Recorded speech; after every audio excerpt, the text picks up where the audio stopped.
Bonjour et bienvenue. Aujourd'hui, on plonge au cœur d'un sujet complexe mais fascinant, la leucémie aiguë myéloïde, ou LAM. On va décortiquer ensemble comment cette maladie est diagnostiquée, comment on la comprend, en suivant pas à pas les indices cachés dans notre propre sang. Souvent, tout commence par des signes qui peuvent paraître assez banals. Une grosse fatigue, des infections à répétition.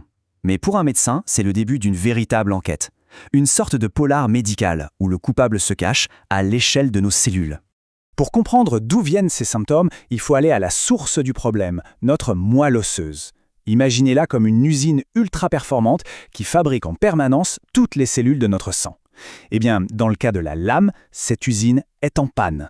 Et quand l'usine est défaillante, les conséquences sont immédiates et logiques. Plus assez de globules rouges pour transporter l'oxygène, c'est l'anémie, et donc cette fameuse fatigue. Plus assez de globules blancs pour nous défendre, c'est la porte ouverte à toutes les infections. Et quand il manque des plaquettes pour la coagulation, ça provoque des bleus et des saignements. L'ensemble de ces trois problèmes, c'est ce qu'on appelle l'insuffisance médulaire. D'accord, l'usine est en panne, mais pourquoi? Quelle est la cause de ce chaos?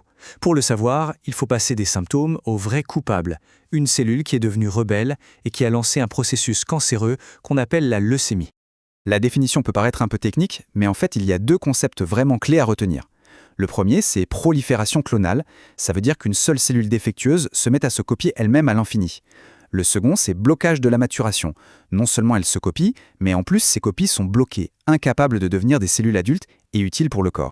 Reprenons notre analogie de l'usine. En temps normal, la chaîne de production est parfaite. Une cellule souche passe par plusieurs étapes pour devenir, par exemple, un globule blanc fonctionnel. Dans la leucémie, cette chaîne de production est cassée. Une cellule reste coincée au stade de blast, un peu comme un adolescent cellulaire, et au lieu de finir sa croissance, elle se met à faire des milliers de photocopies d'elle-même. Et c'est là que le vrai problème commence. Ces millions de clones inutiles et immatures envahissent complètement l'usine, la moelle osseuse. Ils prennent tellement de place qu'il n'en a plus pour les cellules saines. C'est cet étouffement de la moelle qui provoque l'insuffisance médulaire et tous les symptômes qu'on a vus au début. La boucle est bouclée. Alors, comment les enquêteurs médicaux font-ils pour être sûrs de leur coup? Eh bien, ils suivent une procédure très rigoureuse étape par étape pour poser un diagnostic de certitude. Tout commence par une simple prise de sang. Si les résultats montrent des chiffres anormaux, on passe à l'étape 2, le frottis sanguin. Là, on regarde directement les cellules au microscope. Si on y voit des cellules suspectes, ces fameux blasts, alors il faut passer à l'étape finale, celle qui va tout confirmer, l'examen de la moelle osseuse. On va prélever un tout petit échantillon directement dans l'os pour aller voir ce qui se passe à l'intérieur de l'usine. Et voilà le chiffre clé, le nombre magique du diagnostic. Selon l'Organisation mondiale de la santé, si au moins 20% des cellules de la moelle osseuse sont des blasts, alors le diagnostic de leucémie aiguë est posé. Fait intéressant, avant 2001, ce seuil était à 30%. On l'a abaissé parce que les avancées nous permettent aujourd'hui de poser un diagnostic plus tôt. Ok, le diagnostic de leucémie aiguë est confirmé. Mais l'enquête est loin d'être finie. Il reste une question absolument cruciale. Quelle est la nature exacte de cette cellule rebelle? Est-ce qu'elle vient de la lignée myéloïde ou de la lignée lymphoïde? La réponse va déterminer tout le plan de bataille. Pour ça, les biologistes ont deux outils principaux. Le premier, la cytochimie, c'est un peu la méthode low-tech. On utilise un colorant qui ne réagit qu'avec une enzyme présente dans les cellules myéloïdes. Si ça se colore, bingo! Le second outil, l'immunophénotypage, c'est la version high-tech. On analyse en détail toutes les protéines à la surface de la cellule. C'est sa véritable carte d'identité. Quand la coloration cytochimique est positive, l'indice est extrêmement fort. C'est presque un aveu de la part de la cellule. Si plus de 3% des blasts réagissent, on est quasi certain qu'il s'agit d'une leucémie myéloïde. L'enquête est tout de suite orientée dans la bonne direction. Le vrai défi, c'est quand la coloration reste négative.